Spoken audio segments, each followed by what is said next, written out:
STS-119 was by far my favorite launch, and those who were in attendance of many different launches agree with me on this one.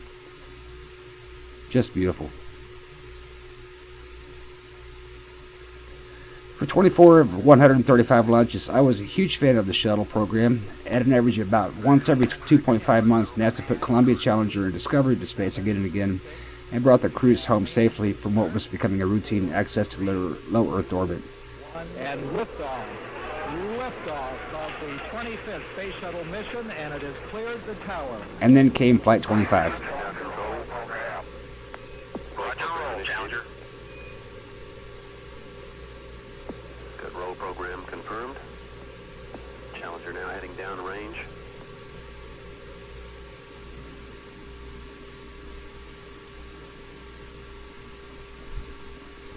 Engines beginning throttling down now at 94%. Normal throttles for most of the flight, 104%. We'll throttle down to 65% shortly. Engines at 65%, 3 engines running normally, 3 good fuel cells, 3 good APUs. Velocity 2,257 feet per second. Altitude 4.3 nautical miles. Downrange distance 3 nautical miles.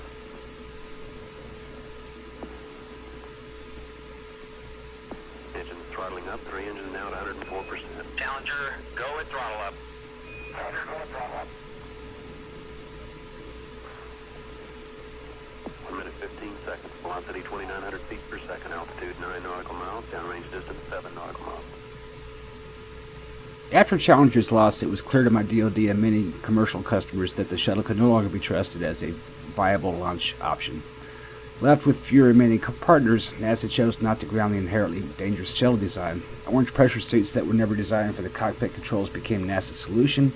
SRBs were redesigned, and an escape pole that required unlikely flight conditions to work was installed. Deck chairs were shuffled on the Titanic of the space program. Flight controllers here looking very carefully at the situation. Mainly from political pressures related to congressional pork, the shuttle was not grounded, and the money was never diverted to develop a better design. From the beginning, NASA had projected a 2% catastrophe rate based on the metrics predicting a failure in any of 100 critical components necessary for takeoff or landing. No serious effort was ever made to improve the odds of a flawed design. That would require changes to cost and mass that were beyond the limits of the existing program as designed and appropriated. Political and economic pressures led NASA to keep the shuttle, and those such as me who endorsed grounding the program to free up funds to develop a safe alternative were ignored. In the next 25 years, NASA was no longer the innovator, but simply the protector and maintainer of the status quo. By the end, Principal NASA retired the 1972 design 40 years later, with no one to blame but itself that its successor was not ready to fly.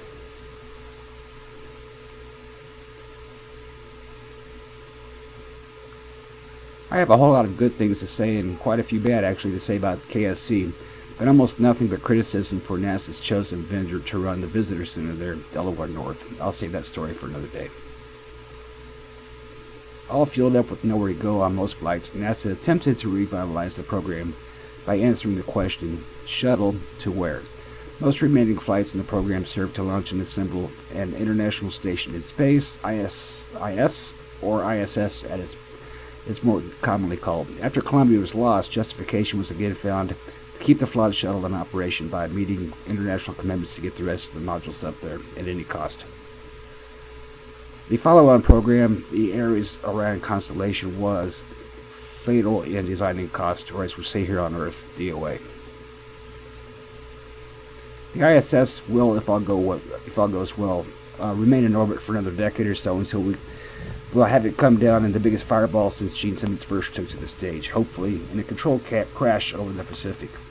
The same modules I saw under construction are frequently visible flying over most of the world's population. I ran into something I've never seen in 21 years in filming all things space. A young couple had pulled up in a truck next to me on Reddington Pass, and they did show their excitement for the space program. I expect next April that their baby will be named Astro Reddington.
Hello, and thanks very much for watching this Sullivan's Projects joint effort with Tucson on the horizon, and this is the SpaceFest special.